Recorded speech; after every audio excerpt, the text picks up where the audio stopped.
बिस्मिल्लाहिर्रहमानिर्रहीम अस्सलाम वालेकुम।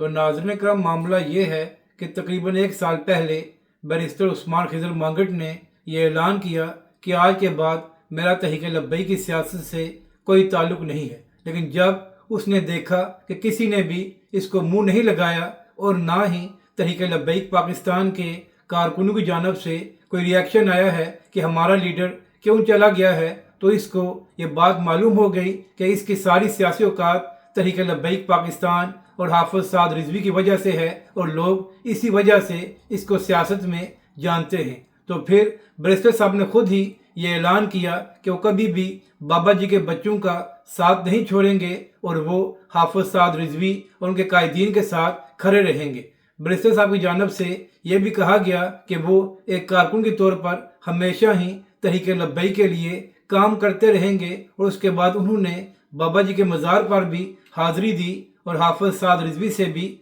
मुलाकात की। यानी कि पहले खुद ही जमात के साथ लातवलगी का ऐलान किया, लेकिन जब अपनी सियासी औकात का मालूम हुआ कि मुझे तहरीक लब्बैक की वजह से सियासी तौर पर लोग जानते हैं, तो खुद ही वापस आ गए। फिर नाज़रीन करम हालिया महीनों में तहरीक लब्बैक पाकिस्तान और उसके अरकान शुरा ने बहुत से अज़ला में तब्दीलियाँ की और बहुत से नए लोगों को ओहदे दिए। तो जिसको भी हाफिज साद रिजवी या तहरीक लब्बैक पाकिस्तान की अरकान शुरा तब्दील करते तो बैरिस्टर साहब उनके साथ मुलाकात करने के लिए पहुंच जाते और इस मामले को भी बैरिस्टर साहब ने सोशल मीडिया पर एक इशू बनाए रखा। हालांकि नाज़रीन करम, चाहे कोई जमात मजहबी हो या सियासी हो, तो ये आम सी बात है कि नए लोगों को मौका दिया जाता है और पुराने लोगों को तब्दील किया जाता है। मगर बैरिस्टर साहब ने इस सारे मामले को भी इशू बनाए रखा और इस हवाले से उन्होंने हाफिज साद रिजवी और तहरीक लब्बैक पाकिस्तान के कुछ अरकान शुरा से भी मुलाकात की।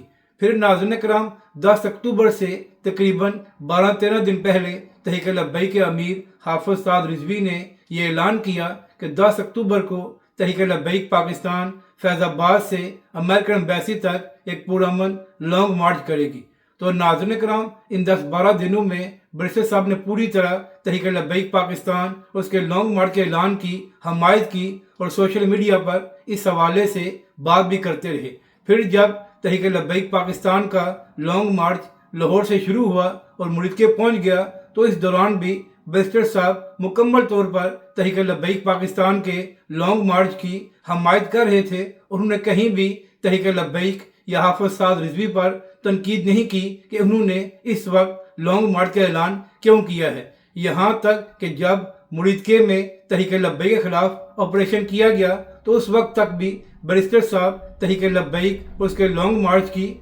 हमायत कर रहे थे। फिर नाज़रीन करम, जो मुल्के में तहरीक लब्बैक के साथ किया गया, उसके बाद काफ़ी दिनों तक बैरिस्टर साहब गायब रहे और उनकी जानब से कोई पोस्ट वगैरह सामने नहीं आई। तो शायद 4 दिन पहले बैरिस्टर उस्मान खिज़र मांगट साहब का एक वीडियो पैगाम सामने आया, जहां पर उन्होंने तहरीक लब्बैक पाकिस्तान से लातवलगी का ऐलान कर दिया। तो सब लोगों का ख्याल यही था कि शायद मुबैना तौर पर उन पर दबाव डाला गया है, जिसकी वजह से उन्होंने जमात से लातवलगी का ऐलान कर दिया। मगर 2 दिन पहले बैरिस्टर साहब ने एक इंटरव्यू दिया है, उसमें उन्होंने तहरीक लब्बैक पाकिस्तान के अरकान शुरा और हाफिज साद रिजवी पर न सिर्फ तनकीद की है, बल्कि उन पर इल्ज़ामात भी लगाए हैं। तो पहला सवाल ये है कि बैरिस्टर साहब, अगर आपको तहरीक लब्बैक पाकिस्तान के अरकान शुरा और हाफिज साद रिजवी से इतने इख्तलाफात थे, तो आपने लॉन्ग मार्च से पहले ही तहरीक लब्बैक पाकिस्तान का साथ क्यों नहीं छोड़ा? और दूसरी बात, आप ये फरमा रहे थे कि मेरी तजवीज़ ये थी कि अमेरिकन एम्बेसी के बाहर प्रोटेस्ट न किया जाए, इससे पाकिस्तान को नुकसान होगा। तो बैरिस्टर साहब, तहरीक लब्बैक पाकिस्तान ने जब से लॉन्ग मार्च का ऐलान किया था और फिर जब तहरीक लब्बैक पाकिस्तान का लॉन्ग मार्च शुरू हो गया, तो इस दौरान आप मुझे अपनी एक ट्वीट, एक वीडियो, एक पोस्ट दिखा दें जहां पर आपने तहरीक लब्बैक पाकिस्तान के लॉन्ग मार्च की मुखालफत की हो और कहा हो कि तहरीक लब्बैक की जानब से जो रूट का ऐलान किया गया है वो ठीक नहीं है। जब आपको इतराज़ था तो पहले आपके मुंह को ताला क्यों लगा हुआ था और आपने इस हवाले से बात क्यों नहीं की? अगर आपको तहरीक लब्बैक पाकिस्तान के अरकान शुरा से इतने इतराज़ थे تو اس سے پہلے ہی آپ نے تحریک لبیک پاکستان کا ساتھ کیوں نہیں چھوڑا؟ آپ تو 1 سال پہلے ہی تحریک لبیک سے لا تعلقی کا اعلان کر چکے تھے، تو اگر آپ کو تحریک لبیک کے قائدین اور اراکین شورا سے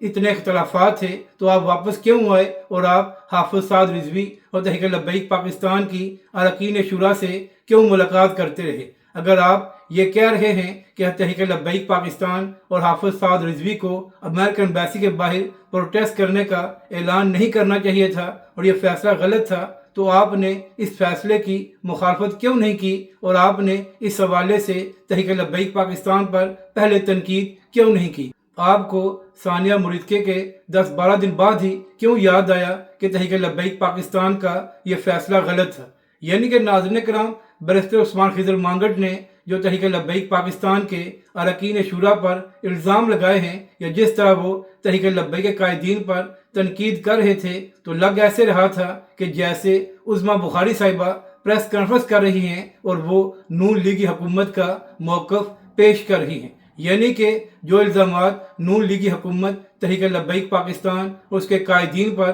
لگا رہی ہے انہی کو ہی بیرسٹر صاحب نے دہرا دیا۔ تو بیرسٹر صاحب، آپ کی باتوں کا وزن یا آپ کی باتوں کی اوقات اس وقت ہوتی کہ جب آپ تحریک لبیک پاکستان کے لانگ مارچ شروع ہونے سے پہلے ہی تحریک لبیک کے ساتھ لا تعلقی کا اعلان کرتے اور آپ کہتے کہ تحریک لبیک اور حافظ سعد رضوی نے غلط فیصلہ کیا ہے، تو لہٰذا آج کے بعد میرا اس جماعت کے ساتھ کوئی تعلق نہیں ہے۔ آپ لانگ مارچ شروع ہونے سے ثانیہ مریدکے تک تحریک لبیک پاکستان کی مکمل حمایت کرتے رہے، تحریک لبیک کے حق میں آواز بلند کرتے رہے، تو اب آپ کے الزامات کی کوئی اوقات نہیں ہے، بلکہ آپ یہ الزامات لگا کر خود کو ہی ایکسپوز کر رہے ہیں۔ اس کے ساتھ ساتھ بیرسٹر صاحب یہ بھی فرما رہے تھے کہ شاید تحریک لبیک کے اراکین شورا منصیرہ کے قریب کہیں روپوش ہے۔